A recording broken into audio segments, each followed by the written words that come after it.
سر آغاز کروں گی آپ سے اور جاننا چاہوں گی جس طرح چیئرمین آپ کہہ رہے ہیں کہ ہواؤں کا رخ جو ہے بدلنے لگا ہے اور بی آر ٹی جس کو سب سے زیادہ کرٹیسائز کیا جا رہا تھا اس پر بھی ریفرنس عائد ہو گیا ہے. بسم اللہ الرحمن الرحیم. بڑا اچھا سوال کیا آپ نے. دیکھیں اس میں تو دو باتیں سمجھ میں آتی ہیں. اس کا مطلب مولانا صاحب کا جو دھرنے کے لیے نکلے تھے یا وہ جو تحریک چلا کے یا جو کاروان لے کے نکلے تھے وہ مقصد تو پورا ہوتا ہوا دکھائی دے رہا ہے.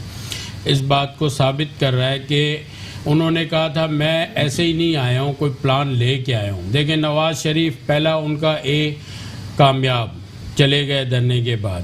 دوسرا ان کا ڈیل ہو چکی ہے, پہلے بھی کہا ہے کہ ڈیل اندر کے کھانے پہلے سے ہو چکی ہے. دوسرا پلان بھی جب سے مولانا کا دھرنا ختم ہوا ہے, آپ دیکھیں مولانا نے بڑے سینہ چوڑا کر کے کہا تھا ٹی وی پہ میڈیا پہ آ کے, اور اب تک کہہ رہے ہیں کہ یہ حکومت جانے والی ہے. پلان بی اور سی ان کے کامیاب ہوتے ہوئے اب دکھائی دے رہے ہیں, کیونکہ نیب کی جو کارروائیاں اب گورنمنٹ کے خلاف یا بی آر ٹی یا ریفرنس جو داخل کرنے جا رہے ہیں تو وہ مولانا صاحب کی باتیں مجھے تو سچی ہوتی ہوئی دکھائی دے رہی ہیں کہ وہ کسی پلاننگ سے جو نکلے تھے وہ کامیاب ہوتا دکھا رہے ہیں. میرا جہاں تک اپنا تجزیہ ہے, میں پہلے بھی کہہ چکا ہوں کہ یہ پلاننگ سے ڈیل ہو کے اور ڈھیل دے کے باہر گئے نواز شریف صاحب بالکل. اور یا تو بڑے معصوم ہیں ہمارے کپتان صاحب پی ٹی آئی کے جو ہمارے وزیر اعظم ہیں, ان کا نعرہ کیا تھا, میں مر جاؤں گا میں ڈیل اور ڈھیل نہیں دوں گا.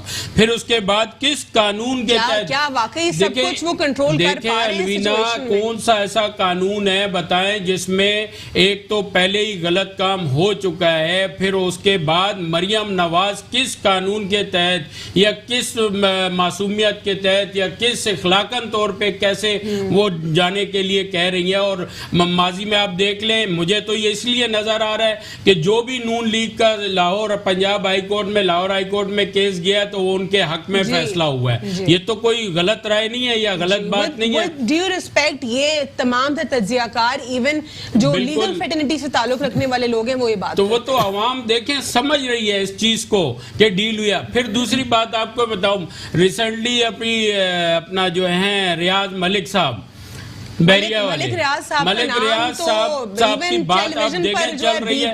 اب وہ پیسے انہوں نے دیے کس مد میں دیے پبلکلی کیا جائے نا, اس پر ہم بات کریں گے لیکن آگے بات کریں گے. ابھی میں آپ سے یہ جاننا چاہ رہی ہوں اس تمام تر سچویشن میں آپ کو کیا دکھائی دیتا ہے؟ مجھے تو یہ دکھائی دیتا ہے کہ مریم نواز صاحبہ بھی جائیں گی, ڈیل پہلے ہو چکی ہے. اور کپتان صاحب کا جو نعرہ تھا وہ جھوٹا نظر آ رہا ہے, جھوٹا اس ناکام ہوتا ہوا نظر آ رہا ہے. اور دوسری بات یہ ہے کہ آپ نے کہا کہ کپتان صاحب پہلے یہ دیکھیں آج ایپس کا افتتاح کیا اینٹی کرپشن کے, پہلے اپنے ادھر جو کرپشن وہ جو ان پہ لگائے جا رہے ہیں, ان کی جو ٹیم میں جو پارٹی میں بیٹھے ہیں وزراء وہ بی آر ٹی کے اور ان کے ریفرنس دائر ہونے جا رہا ہے, تو وہ اپنے بھی تو کبھی بات کریں کہ انہوں نے تو ان کا ایک نعرہ تھا, سلوگن تھا کہ میری صفوں میں آپ کو کوئی کرپٹ بندہ نظر آئے گا تو سب سے پہلے میں ان کو جیل میں بھی ڈالوں گا اور سلاخوں کے پیچھے لاؤں گا. اور یہ تو کہاں تک اب تک کتنے ڈالے گئے ہیں جیل میں مجھے بتائیں نا. اور کیا معلوم جبہ کیس کا ہوا, بی آر ٹی کا ہوا, دوسرے کیس کا